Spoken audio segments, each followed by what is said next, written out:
Il y a 2 ans, on avait rencontré la ville parce qu'on se questionnait pour savoir est-ce qu'on était pour informatiser la clinique ou non.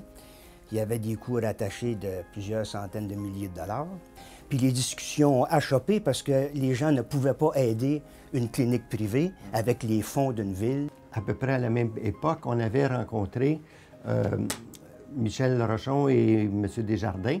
Puis, après quelques rencontres, on sait que la Fondation médicale peut donner à des organismes qui sont liés avec la santé en bon droit. Il faut aussi donner à des GMF. Sauf que les demandes pour aide GMF étaient trop contraignantes vu l'âge de la plupart des médecins.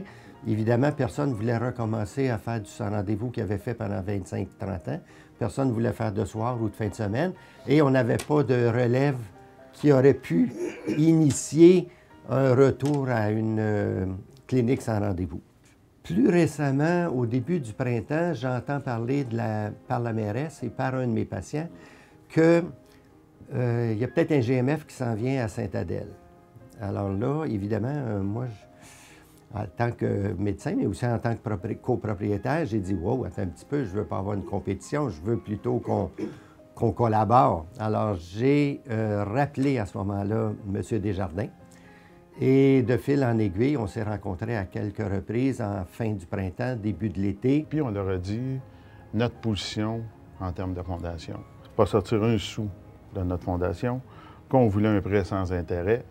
Puis s'il y avait une possibilité de nous faire un don, bien, on le prendrait. Puis je pense qu'on serait les meilleurs acheteurs de la Fondation médicale pour les citoyens et les citoyennes de Sainte-Adèle.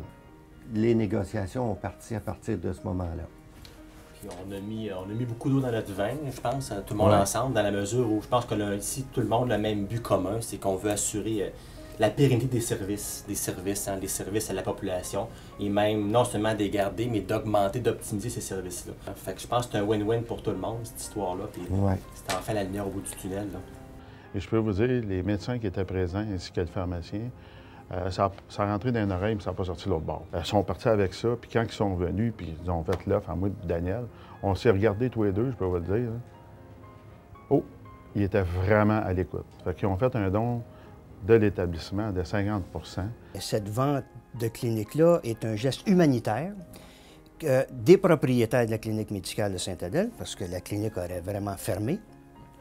Alors, un geste humanitaire, on a donné au moins la moitié de cette clinique-là à la Fondation, dans le but que notre clinique, notre rêve qu'on avait il y a 42 ans d'avoir une clinique beaucoup plus grosse que celle qu'on a là, 2 étages, puis 200 patients au sans rendez-vous, ce rêve-là serait complètement disparu.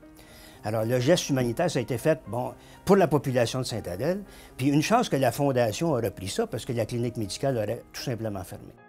La Fondation ne met pas un sou à la clinique. Au contraire, les médecins ont fait un don extraordinaire et la balance, c'est payé temps par année pendant plusieurs années. S'il n'aurait pas embarqué, en gros, dans ce qu'on voulait, c'est clair qu'on ne serait pas ici aujourd'hui. On ne se parlerait pas aujourd'hui. Donc, c'est vraiment un cadeau. Moi, je dis que c'est un cadeau pour nos citoyens et citoyennes. La Fondation appartient au peuple. Puis le but premier, c'est d'en faire quelque chose de winner, puis quelque chose de récurrent pour le futur.